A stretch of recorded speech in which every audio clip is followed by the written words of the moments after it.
BTV prime time Bangla খবরে আপনাদের স্বাগত জানাই আমি মধুমত্তমা। প্রথমেই সংবাদ শিরোনাম। ধর্ম এবং বর্ণের ভিত্তিতে বিভিন্ন গোষ্ঠীর মধ্যে শত্রুতা বাড়ানোর চেষ্টার অভিযোগ। দিসপুর থানায় মুখ্যমন্ত্রীর বিরুদ্ধে এফআইআর দাখিল বিরোধী ঐক্যমঞ্চে। ভারতেও আতঙ্কের পরিবেশ সৃষ্টি করতে চাইছে কতিপয় ব্যক্তি। স্বপ্ন অধুরাই থেকে যাবে বলে হুঁশিয়ারি ভিএইচপি ও বজরং দলের।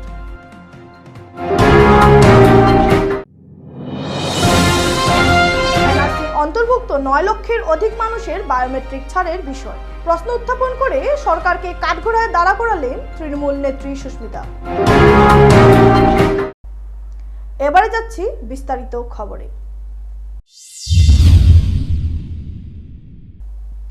ধর্ম এবং বর্ণের ভিত্তিতে বিভিন্ন গোষ্ঠীর মধ্যে শত্রুতা বাড়ানোর চেষ্টা করার অভিযোগ এনে মুখ্যমন্ত্রী ডাক্তার হিমন্ত বিশ্ব শর্মার বিরুদ্ধে এফআইআর দাখিল করল বিরোধী ঐক্যমঞ্চ।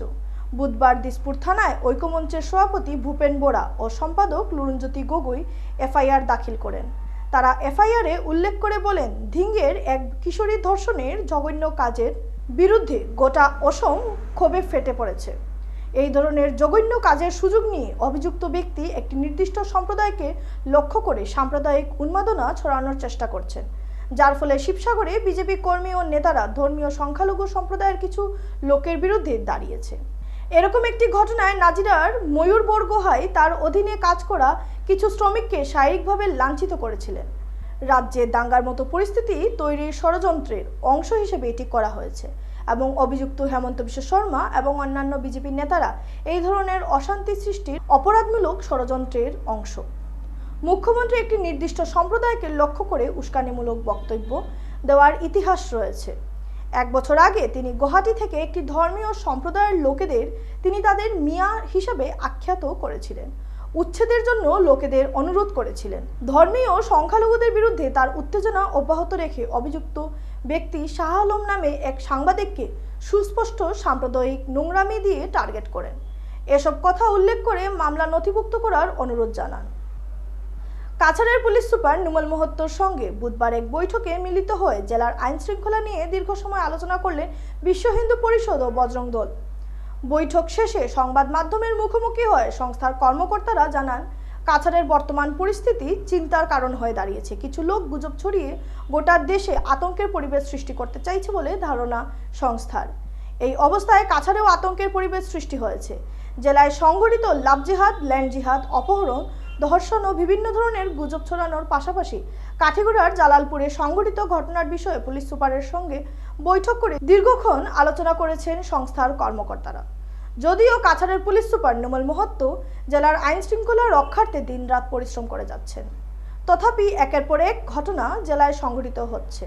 প্রত্যেক ধর্মে শতকরা 10 জন দুষ্টু প্রকৃতির হয়ে থাকে এবং বাকি 90% সৎ মানসিকতার হয়ে থাকে। তাহলে 90% লোক 10%-এর বিরুদ্ধে আওয়াজ তুলছেন না কেন বলে এদিন প্রশ্ন উত্থাপন করেছেন সংস্থার কর্মকর্তারা। স্কুল ও কলেজ সহ দুর্বল মানুষের সাথে বিভিন্ন ঘটনা ঘটেই চলেছে। এভাবে যদি চলতে থাকে তাহলে সংগঠনকেও তাদের কর্মপদ্ধতি বদলাতে ভাবতে বাধ্য হতে হবে বলে জানিয়েছেন তারা। প্রতিবেশী রাষ্ট্র বাংলাদেশের ঘটনা থেকে অক্সিজেন যোগান পেয়ে যারা দেশে আতঙ্কের পরিবেশ সৃষ্টি করতে চাইছেন তাদের স্বপ্ন অধুরাই থেকে যাবে বলে এদিন কড়া ভাষায় হুঁশিয়ারি দিয়েছেন বজরং দল ও বিশ্ব হিন্দু পরিষদের কর্মকর্তারা। জেলার আইন শৃঙ্খলা সহ শান্তি বজায় রাখতে সকলের সহযোগিতা কামনা করেছেন সংস্থার কর্মকর্তারা। विश्व हिंदू परिषद का सबसे महत्वपूर्ण जो आयाम है बजरंग दल, हम लोग सब मिलके हम लोग कछाड़ के एसपी महोदय नुमल महंतो जी से हम लोग ने मुलाकात किया और पूरे कछाड़ ज़िले में जो आज जो परिस्थिति एक दहशत का परिस्थिति कई लोग फैलाने की कोशिश कर रहे हैं, इसके बारे में उनसे डिटेल्स हम लोग ने चर्चा किया। हम लोग को लग रहा है काफ़ी दिनों से पूरे भारतवर्ष में कोई ऐसा कोशिश कर रहा है कि पूरे देश में एक दहशत का माहौल पैदा हो जाए। इसके बारे में हमारे ज़िले में भी ये सब चीज़ दिन दिन बढ़ते जा रहा है। जिस तरह से हर रोज़ कोई ना कोई लव जिहाद का केस हमारे सामने आता है, लैंड जिहाद का केस आ रहा है। अभी फ़िलहाल ही जब परसों दिन का घटना जो आपको जलालपुर में घटना हुआ, इस तरह कुछ रूमर स्प्रेड करके जो घटना करने का कोशिश किया, ये सब के बारे में उनके साथ विस्तारित ये हुआ, वार्तालाप हुआ। और ये बात सही है, हमारे जो कछाड़ के जो अभी एसपी महोदय है, वो कहीं भी घटना होता है तो वो रात जितने भी बजे वो जाते हैं सही, उसके बावजूद भी घटना एक के बाद होते जा रहा है। तो ये सब सोचने का बात है, और आगे जाके अगर इस तरह होते रहा तो हमारे लड़के लोग भी कहाँ तक हम लोग उन लोग को शांत रख सकेंगे। ये भी सोचने की बात है। कोई अगर कोई करता जाता है और हम लोग चुपचाप बैठे रहे, ये भी तो नहीं हो सकता है। রাত্রিবেলা ঘুমরাতে জালালপুরে যে ঘটনা ঘটেছে, জন্মাষ্টমীর রাত্রে দলবদ্ধ 2-2.5 হাজার মুসলিম সম্প্রদায়ের লোকেরা এসে ওখানে যেভাবে বাজারের মধ্যে নারায়ে তাকবীর আল্লাহু আকবার স্লোগান দিয়েছে, ওখানে যারা হিন্দু বিজনেসম্যান আছে ওদের সাথে মারপিট করেছে, কিছু দোকানপাট ভাঙচুর করেছে। ওখানে একটি মঠ ছিল, সেই মঠে জন্মাষ্টমীর দিন রাত্রিবেলা ওরা ওয়াল টপকে ভেতরে ঢুকে পাথরাও করেছে, মঠের সামনে দাঁড়িয়ে নারায়ে তাকবীর আল্লাহু আকবার স্লোগান দিয়েছে। আমরা যখন ভিডিও ফুটেজ এবং সবার থেকে জানতে পারলাম, তখন আমাদের তো লাগছে আমরা ভারতবর্ষে আছি না পাকিস্তানে আছি বা না বাংলাদেশে আছি। সেই বাংলাদেশের মতো সিনারি আমাদের ভারতবর্ষে শুরু হয়ে গেছে। তো তাই আজ আমরা মাননীয় পুলিশ সুপারের এখানে এসেছি যে ঘটনা ঘটেছে, যারা এই ঘটনাতে জড়িত আছে 2-2.5 হাজার লোক একদম আসা সম্ভব নয়। এটার পিছনে বড় একটা ষড়যন্ত্র আছে। কেউ নেতৃত্ব দিয়েছে, কেউ ষড়যন্ত্র করে এই 2-2.5 হাজার লোককে এনে যাতে এখানের মধ্যে হিন্দু সম্প্রদায়ের উপরে আক্রমণ চালানো যায়, এই ষড়যন্ত্র করেই ওরা নিয়ে এসছে। কাছাড় জেলা তৃণমূল কংগ্রেসের তরফে বুধবার দলীয় কার্যালয়ে এক সাংবাদিক সম্মেলনের আয়োজন করা হয়। উক্ত সম্মেলনে তৃণমূল নেত্রী সুস্মিতা দেব জানান, একজন মন্ত্রীর টুইটার হ্যান্ডেল ভারত সরকারের তরফে জারি করা একটি নোটিফিকেশন তুলে ধরা হয়েছে, যেখানে বলা হয়েছে এনআরসির অন্তর্ভুক্ত 90,29,600 শতাধিক মানুষের আটকে থাকা বায়োমেট্রিক ছাড়া হবে। এতে খুশি ব্যক্ত করলেও এনআরসি অন্তর্ভুক্ত 21 লক্ষের মধ্যে শুধু 9 লক্ষাধিক মানুষের বায়োমেট্রিক ছাড়ের বিষয়টি নিয়ে প্রশ্ন উত্থাপন করেছেন সুস্মিতা। তিনি জানান, আধার কার্ডের নাগরিকত্ব প্রমাণ হয় না। তিনি 21 লক্ষ জনগণের কথা মাথায় রেখে আদালতে মামলা করেছিলেন, যা বর্তমানে পেন্ডিং রয়েছে। কিন্তু 21 লক্ষের মধ্যে 9,29,600 ফিগার কিভাবে এবং কোথা থেকে আসলো, এ নিয়ে কেন্দ্র ও রাজ্য সরকারকে জবাব দেওয়ার আবেদন জানিয়েছেন তিনি। 2017 সালে পাসপোর্ট এক বদলে আসামে কোনো অবৈধ অনুপ্রবেশকারী নেই বলে জানিয়েছিল শাসক দল। তবে এনআরসি ছুটদের বায়োমেট্রিক নেওয়া হচ্ছে না কেন বলে প্রশ্ন তুলেছেন তিনি। 2003-এর রুল অনুযায়ী এনআরসির ফাইনাল লিস্ট কেন পাবলিশ করা হলো না? আগামীতে এসব ইস্যু নিয়ে গৃহমন্ত্রীকে চিঠি লেখার পাশাপাশি সদনেও বিষয়টি উত্থাপন করবেন বলে এদিন জানিয়েছেন সুস্মিতা দেব। সম্মেলনে বরাকের বিভিন্ন জ্বলন্ত সমস্যার কথা তুলে ধরতে সুস্মিতা দেব জানান, উপত্যকায় পোলারাইজেশন ভোট নিচ্ছে বিজেপি দল।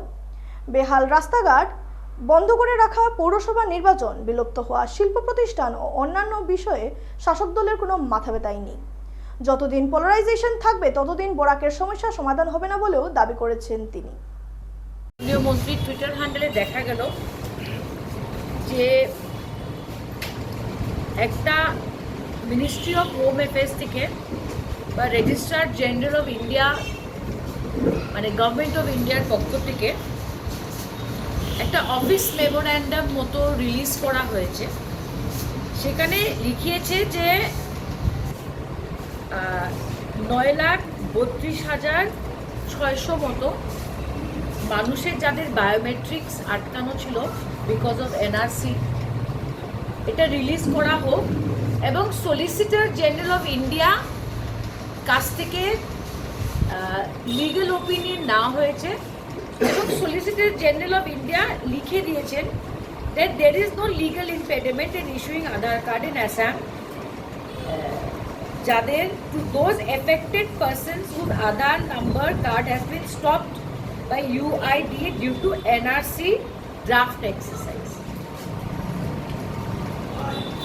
সবচেয়ে প্রথমে 9 লক্ষ মানুষ যাদের বায়োমেট্রিক ছাড়া হবে, এটা আমি শুনে খুশি হয়েছি এবং সমালোচনা করার জন্য আমি সমালোচনা করছি না, কারণ এটা দরকার ছিল। এবং কিছুদিন আগে আমরা দেখতে পেরেছি যে বিভিন্ন দফতরে ডিসির অফিস হোক বা ব্লকে হয়তো মানুষকে বলা হয়েছিল যে আপনারা এসে তথ্য দিন কারা আধার কার্ড পাচ্ছেন না। আপনারা অবগত যে আমি সুপ্রিম কোর্টে একটা কেস করেছিলাম 2021-এ, সেটার রিট পিটিশন নাম্বারটা ছিল 1361 অফ 2021। আমার শুধু 2 যতগুলো প্রশ্ন, এই প্রশ্নগুলো আমি কেন করছি, যে প্রথম কথা আমি স্পষ্টভাবে বলে দেই যে আমার কোর্ট কেসে আমি কি চেয়েছিলাম, যে এনআরসির প্রথম যখন ড্রাফট লিস্টটা বেরোয় আমরা দেখতে পেরেছি যে প্রায় 40 লক্ষ মানুষ বাইরে ছিল। আমার যদি কোনো ভুল তথ্য থাকে আপনারা আমাকে কারেক্ট করে দেবেন। এই লিস্টটা বেরিয়েছিল 30 জুলাই 2018। তারপরে যখন 31 অগস্ট 2019-এ একটা ফাইনাল ড্রাফট লিস্ট বেরোয়, ড্রাফট কেন বলছি তো, একটা নোটিফিকেশন হয়নি, সেখানে 21 লক্ষ মানুষ 40 লক্ষ থেকে ওদেরকে অন্তর্ভুক্ত করা হলো। এখন প্রশ্নটা হলো যে এই 9 লাখের ফিগারটা কোথা থেকে আসে? রাজ্য জুড়ে কংগ্রেসের স্মার্ট মিটারের আন্দোলনের অঙ্গ হিসাবে বুধবার কাছাড় জেলা কংগ্রেস কর্মীরা শিলচর নাজিরপট্টি স্থিত এপিডিসিএলের কার্যালয় ঘেরাও করে স্মার্ট মিটার বাতিলের দাবিতে উত্তাল প্রতিবাদ সাব্যস্ত করেন। তালা ঝুলিয়ে দেন এপিডিসিএল কার্যালয়ে। ধর্না চলাকালীন কংগ্রেস কর্মীরা বিজেপি মুর্দাবাদ, হেমন্ত বিশ্ব শর্মা মুর্দাবাদ স্লোগান দিয়ে এপিডিসিএল কার্যালয় কাঁপিয়ে তোলেন। বক্তব্য রাখতে গিয়ে কংগ্রেস কর্মীরা জানান, অতি সত্বর বিজেপি সরকারের স্মার্ট মিটার বাতিল করতে হবে, না হলে আগামী দিনে তাদের আন্দোলন অব্যাহত থাকবে এবং বিজেপি সরকার জনগণের সাথে প্রতারণা করেছে এবং বিদ্যুৎ মন্ত্রীকে তীব্র ভাষায় ধিক্কার জানান কংগ্রেস কর্মীরা। ঘটনার খবর পেয়ে পুলিশ এসে জেলা সভাপতি অভিজিৎ পাল সহ কংগ্রেসের কর্মকর্তাদের আটক করে থানায় নিয়ে যান। এদিন ধর্না চলাকালীন উপস্থিত ছিলেন কংগ্রেসের কাছাড় জেলা সভাপতি অভিজিৎ পাল, অজিত সিং, বন্দিতা ত্রিবেদী, সঞ্জীব রায়, আমরুল হক মজুমদার, ফরিদা পারভিন, সূর্যকান্ত সরকার, জন্মজয় চৌধুরী সহ অন্যান্য কংগ্রেস কর্মীরা। আসাম প্রদেশ কংগ্রেসের নির্দেশে গোটা আসামে প্রত্যেক জেলায় প্রত্যেক এপিডিসিএল সার্কুল অফিসে কংগ্রেস দল ঘেরাও কর্মসূচি পালন করে যাচ্ছে। কারণ এই স্মার্ট মিটারের নামে যেভাবে সাধারণ লোক, জনসাধারণ আজকে স্মার্ট মিটারের যে প্রিপেড পেমেন্ট করতে পারছে না, 3 গুণ হারে বৃদ্ধি হচ্ছে মানুষের এই যে বিদ্যুৎ মাসুল, সেই মাসুল দেওয়া মানুষের পক্ষে সাধারণ জনগণের পক্ষে সম্ভব না। জনগণ বেরিয়ে এসছেন, সবাই সেটা নিয়ে আন্দোলন করছেন। মুখ্যমন্ত্রী তার হিটলারি রাজ চালিয়ে যাচ্ছেন, মুখ্যমন্ত্রী এইগুলা পাত্তা দেন না। কংগ্রেস জনগণের সাথে আছে, সাধারণ জনগণের এই আন্দোলন চালিয়ে যাবে। আগামী দিনে এই স্মার্ট মিটারের নামে যে স্মার্ট লুণ্ঠন চলছে, সেই লুণ্ঠন বন্ধ না করে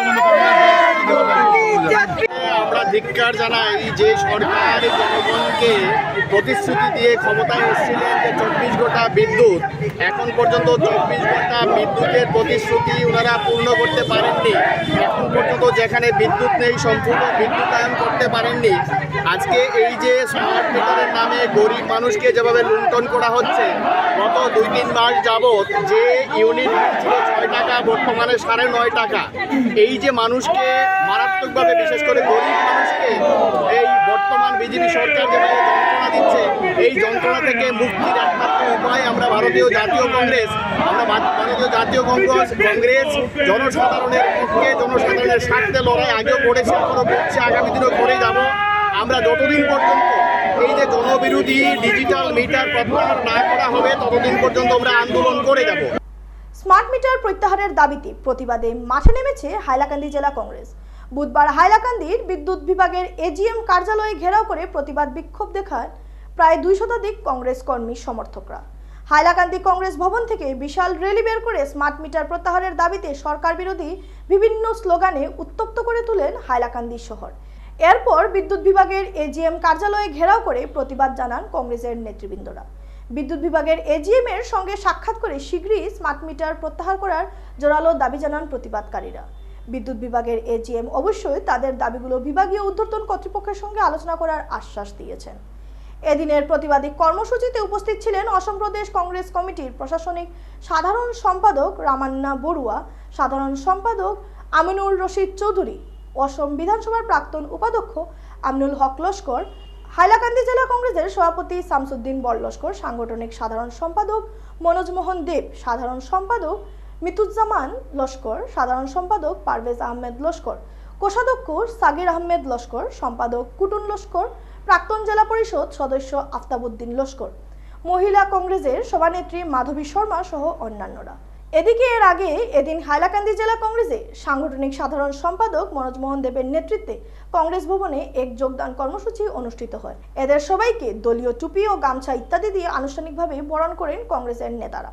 যোগদান অনুষ্ঠানে এপিসিসি জেলা কংগ্রেসের নেতৃবৃন্দরা সহ উপস্থিত ছিলেন হাইলাকান্দি জেলা পরিষদের প্রাক্তন সভাপতি এনামুদ্দিন লস্কর, জেলা কংগ্রেসের মুখপাত্র আইনজীবী রুকনউদ্দিন বরভূঁইয়া, প্ৰাক্তন জেলা পরিষদ সদস্য ইমরুল আলম লস্কর সহ অন্যান্যরা।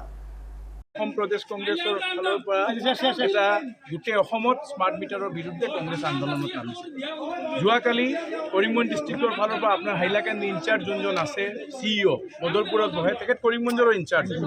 আমি তেখেতসকলক কৈছোঁ, আমাৰ আমিনুল ইছলাম ডাঙৰীয়াৰ আপোনালোকক বিস্তাৰিতভাৱে কৈছে। মই এটা কথা সুধিব বিচাৰিছোঁ গভৰ্ণমেণ্টক, যে আগতো আমি মিটাৰৰ মাধ্যমত পইচা দিছোঁ, ইলেক্ট্ৰিক বিল ৰাইজে মিটাৰ ঘৰত লগোৱা আছিলে, সেইটো মিটাৰৰ ৰিডিঙৰ মাপত পইচা দিছে, কোনে আন্দোলন কৰিব লগা হোৱা নাই। এতিয়া আদানীক পইচা দিবৰ কাৰণে গভৰ্ণমেণ্টে যে আদানী স্মাৰ্ট মিটাৰ আনি চবক লগাই আছে, লগাই যাৰ 500 টকা আগত বিল আহিছিলে তাৰ পৰা 1500 টকা লৈ আছে, যাৰ 1500 টকা বিল আহিছিলে তাৰ পৰা 5000 টকা লৈ আছে, সেইটো বন্ধ হ'ব লাগিব। আমি ক্লিয়াৰ কাট আমাৰ ষ্টেণ্ড কংগ্ৰেছৰ কৈ দিছোঁ যে স্মাৰ্ট মিটাৰ আজিৰ পৰা আপোনালোকে ক'তেও লগাব নোৱাৰে, নতুন কোনো ইনষ্টলেশ্যন নহ'ব, আৰু যিখিনি আপোনালোকে মিটাৰ ইনষ্টলেশ্যন কৰিছে সেইখিনি উঠাই আনিব লাগিব। এইটো যদি বন্ধ নকৰে কংগ্ৰেছে আগন্তুক দিনত প্ৰতিবাদটো আজি জাষ্ট ব্ৰকেন প্ৰতিবাদে হৈছে, আগন্তুক দিনত আৰু তীব্ৰতৰ প্ৰতিবাদত ৰাস্তাত ৰাইজৰ হকে মাত মাতিবলৈ নামি আহিম। মই আজি আৰু এটা কথা ক'বলৈ ইয়াত আপোনালোকক পাইছোঁ বুলি কৈ আছোঁ। আপোনালোকে এটা বস্তু চাওক, এছেম্বলি চলি আছে, এডুকেশ্যন মিনিষ্টাৰ গোটেই অসমত এই স্মাৰ্ট মিটাৰৰ আন্দোলন হৈ আছে, অকল বৰাক উপত্যকা নহয়, গোটেই অসমত স্মাৰ্ট মিটাৰৰ বিৰুদ্ধে আন্দোলন হৈ আছে। কিন্তু আমাৰ পাৱাৰ মিনিষ্টাৰ চুপ, কোনো মাত শুনিছে পাৱাৰ মিনিষ্টাৰ? চব কথা CM কৈ আছে। এতিয়া গোটেই অসমত যেতিয়া দেখিছে আন্দোলন হৈ আছে, CM এতিয়া এটা নতুন ষ্ট্ৰেটেজি লৈছে যে হিন্দু মুছলমানৰ কথা এছেম্বলিৰ ভিতৰত আৰম্ভ কৰিছে।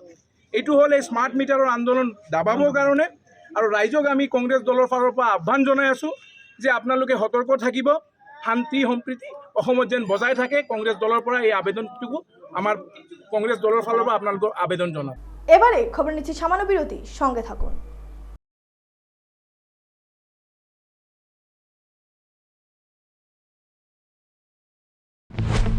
ইয়াত চেনি আছে নেকি? আৰু ইয়াত ডায়েবেটিছ হ'লে এইদৰে সোধে, ইয়াত চেনি আছে নেকি? এতিয়াৰ পৰা সুধিব, ইয়াত ফাইবাৰ আছেনে? যেনে হৰলিক্স ডায়েবেটিছ প্লাছ। ই কাম কৰিবলৈ আৰম্ভ কৰে প্ৰথম দিনটোৰ পৰাই, কাৰণ ইয়াত আছে অধিক ফাইবাৰ আৰু অত্যাৱশ্যকীয় নিউট্ৰিয়েণ্টছ, গৱেষণা অনুযায়ী যি ডায়েবেটিছৰ নিয়ন্ত্ৰণত সহায় কৰে। প্ৰতিদিনে লাগে চেলৰ দৰে লুক, নহয়নে?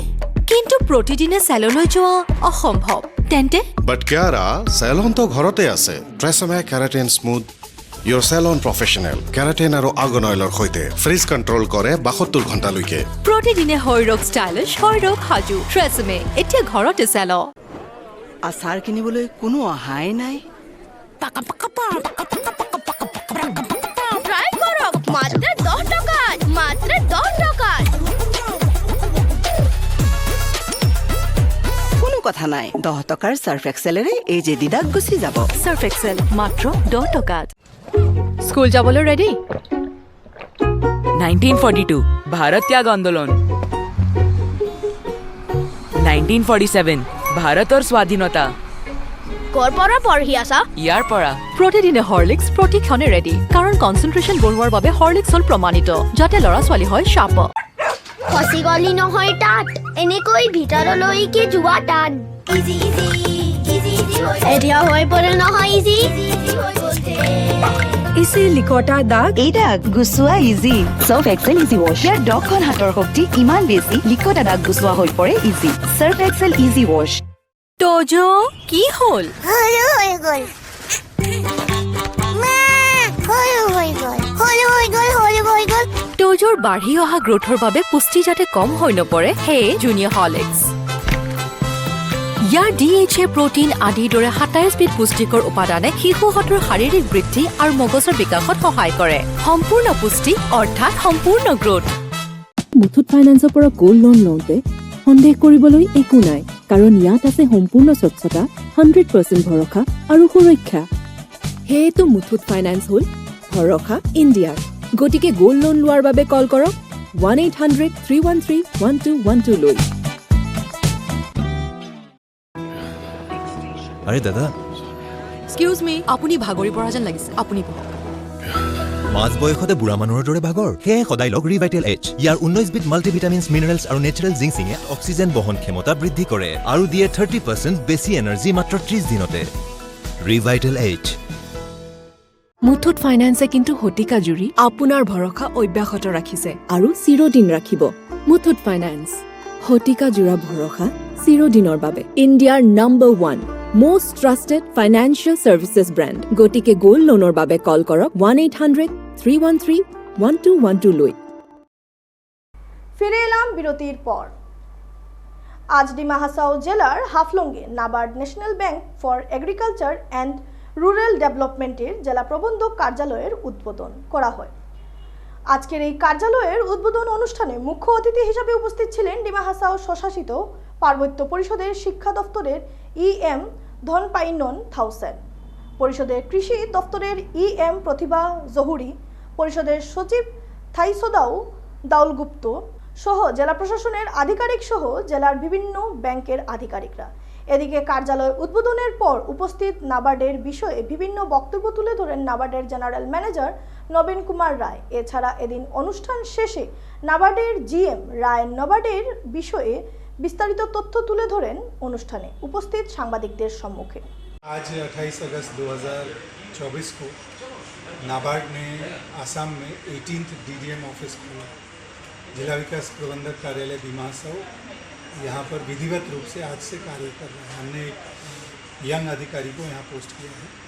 इस जिला विकास प्रबंधक कार्यालय को खोलने के पीछे हमारा उद्देश्य यही है कि हम डिमा हासाओ ज़िला से जुड़े हुए विकास के तमाम कार्यक्रम, जिसमें हम कृषि और कृषि से आधारित जो गतिविधियां हैं उनको आगे बढ़ाएंगे बैंकों के सहयोग से। और बैंक को आगे बढ़ाते हुए हम यहाँ ज़िला के जो CD रेशियो है, जो अभी पूरे देश में सबसे कम है, उसको सुधारने का प्रयास करेंगे। साथ ही हम जो पहले वर्ष में हम कार्य करेंगे वो हमारे लैंप्स के साथ, जो हमारी कोऑपरेटिव सोसाइटी है उसके साथ, हम FPOs के साथ काम करेंगे। हम SRLM के साथ मिलकर कैपेसिटी बिल्डिंग प्रोग्राम में लखपति दीदी, जो डिमा हासाओ की पहली लखपति दीदी होगी, उसको भी उसका भी विकास करने का प्रयास करेंगे। साथ ही हम यहाँ के जो डिमा बुनाई है, जो टेक्सटाइल है जिसका आप ये देख रहे हैं, उसको भी आगे बढ़ाने के लिए, उसका GI टैगिंग कराने के लिए नाबार्ड प्रयास कर रही है, जिसमें हमें उम्मीद है कि हम जल्दी ही सफलता पाएंगे। और जब GI मिल जाएगा तो उस पर आधारित बुनकरों पर उनके जीविका। টিলা ধসে গাছ পড়ে ক্ষতিগ্রস্ত হয়েছে নির্মীয়মান প্রধানমন্ত্রী আবাস যোজনা ঘর। আর এতে চরম বিপাকে পড়েছেন সরকারি প্রকল্পের সুবিধাপ্রাপক হতদরিদ্র পরিবার। ঘটনাটি ঘটেছে পালংঘাট উন্নয়ন খণ্ডের অধীন পূর্বধলাইয়ের মোহনখাল রামমানিকপুর জিপির নাগাখাল গ্রামে। জানা যায় মোহনখাল রামমানিকপুর গ্রাম পঞ্চায়েতের নাগাখাল গ্রামের শামসুর উদ্দিন লস্করের পত্নী আসমারুন বিবি লস্করের নামে প্রধানমন্ত্রী আবাস যোজনা ঘর বরাদ্দ হয়। এ অবস্থায় গত মার্চ মাসে ঘর তৈরির কাজ তারা শুরু করেন। প্রথম ও দ্বিতীয় কিস্তির টাকা পেয়ে ঘরের পিলার ও কিছু ইট লাগানোর কাজ শেষ হয়, কিন্তু গত কিছুদিনের অবিরাম বৃষ্টির ফলে পাশের টিলা ধসে একটি বিশাল গাছ নির্মীয়মান ঘরের উপর পড়ে যায়, আর এতে ঘরটি বেশ ক্ষতিগ্রস্ত হয়েছে। বুধবার সংবাদ মাধ্যমে কাছে বিষয়টি তুলে ধরেন হতদরিদ্র দম্পতি। জানান তারা নিঃসম্বল, কি করে এখন ঘরের কাজ সম্পন্ন করবেন ভেবে উঠতে পারছেন না। পঞ্চায়েতে 20 লাখ ঘর একটা, আমরা 2 কিস্তি পাইয়া ঘরটা এখন মেঘে তুফানে গাছ ডসি আইয়া টিলার উপরে আলাম নিচে বানাইছিলাম ঘর, ডসি আইয়া গাছ পড়িয়া আমরা ঘরটা নষ্ট করে দিচ্ছি। যখন আমরা সরকারের কাছে কিছু সাহায্য চাই, পঞ্চায়েতে 20 লাখ এলকু তো ঘর কেন আমরা গাছ এগুলো মেঘে তুফানে ফেলাইয়া এলকু আমরা কিটা করতাম। এলকু তো আমরা পুরাইবারও লাইন নাই, আমরা গরিব মানুষ বাড়ি রোজগার করে খাই, পুরাইবার লাইন রইলে তো পুরাইলাম। এলকু তো আমরা একটা অসিয়ত নাই পুরাইলাম। 2 কিস্তি পাইছি, ঘর তো হাফ ওয়াল করিয়া কুটি গুণ পুরা করলাম। পুরা করিয়া তো আমরা মনে মনে ফিরিয়ে আবার হাম লাগাইতাম, হাম লাগাইয়া কিস্তিও হামাইতো, ফটো দিতাম। তো ফটো তো আর দিতাম পারলাম না, আমরা না দেওয়ার কারণে তো গাছ পড়িয়া আমরা তো দিকদারি পড়ে গেলাম। কয়েকটি সংগঠন ও লাচিত সেনার শৃঙ্খল চালিহা আপার আসাম থেকে মিয়া খেদাও আন্দোলনের ডাক দেওয়ায় উত্তর পূর্ব ভিত্তিক সামাজিক সংগঠন doctor APJ Abdul Kalam development forum উদ্বেগ প্রকাশ করেছে। এ মর্মে ফোরামের সভাপতি ও বিশিষ্ট সাংবাদিক হারান দে এক বিবৃতি প্রকাশ করে সংগঠন কয়েকটির এ ধরনের মনোভাবের জন্য তাদের নিন্দা জানান এবং বলেন যে দিঙ্গির ঘটনার জন্য সমগ্র মুসলিম সমাজকে কাঠগড়ায় দাঁড় করানো উচিত নয়, আর বাংলায় কথা বললে কারো ওপর বাংলাদেশির তকমা সেটাও দেওয়া ঠিক নয়। আপার অসমে কোনো বাংলাদেশি থাকলে এর বিরুদ্ধে ব্যবস্থা নেবেন প্রশাসন। কোনো বেসরকারি সংগঠন এ বিষয়ে আইন হাতে নিতে পারেন না বলে হারানবাবু বলেন। আর ভারতীয় নাগরিকরা দেশের যে কোনো জায়গায় বসবাস করতে পারে এবং এতে বেসরকারি সংগঠনগুলো হইচই লাগাতে পারে না। তিনি উদ্বেগ প্রকাশ করে বলেন, আপার আসামের কিছু অদূরদর্শী সংগঠনের এ ধরনের আচরণ বাংলাদেশে প্রভাব ফেলতে পারে এবং ওই দেশে হিন্দুরা এর শিকার হতে পারেন। এই যে আপার আসামে মিয়া জনগোষ্ঠীর বিরুদ্ধে ফরমান জারি করেছে লাচিত সেনার বিতর্কিত ব্যক্তি শৃঙ্খল চলিয়া সহ কয়েকটি আপার আসামে কয়েকটি সংগঠন, এটা সত্যি একটি উদ্বেগের বিষয়। এখানে মিয়া জনগোষ্ঠীর কিছু লোক হয়তো কাজ করতে পারে, তাদের বিরুদ্ধে যদি কোনো সন্দেহ থাকে বিদেশি হিসাবে তাহলে সেটা করবে সরকার, এটা কোনো বেসরকারি সংগঠন এর বিরুদ্ধে কিছু করতে পারে না। আর 2 নম্বর হলো যে ধিংয়ের ঘটনার পরিপ্রেক্ষিতে এই সিদ্ধান্ত নিয়েছে এরা সংগঠনগুলো, কিন্তু ধিংয়ের ঘটনার সঙ্গে মুসলিম মানুষ কিছুই জড়িত, এতে তো আর সমগ্র মুসলমান জাতির বিরুদ্ধে কোনো সোচ্চার হওয়ার কারণ নাই, কারণ এভাবে করলে তিক্ততা বাড়বে বিভিন্ন জনগোষ্ঠীর মধ্যে। তো আর আরেকটি ব্যাপার হলো, এ ধরনের বিষয় চলতে থাকলে সমাজে তো একটা বিশৃঙ্খলা দেখা দেবেই, আর বাংলাদেশেও এর প্রভাব পড়তে পারে, এটা আমি আশঙ্কা করছি। শেষ করার আগে সংবাদ শিরোনাম আরও একবার। ধর্ম এবং বর্ণের ভিত্তিতে বিভিন্ন গোষ্ঠীর মধ্যে শত্রুতা বাড়ানোর চেষ্টার অভিযোগ। দিসপুর থানায় মুখ্যমন্ত্রীর বিরুদ্ধে এফআইআর দাখিল বিরোধী ঐক্যমঞ্চে। ভারতেও আতঙ্কের পরিবেশ সৃষ্টি করতে চাইছে কতিপয় ব্যক্তি, স্বপ্ন অধুরাই থেকে যাবে বলে হুঁশিয়ারি ভিএইচপি ও বজরং দলের।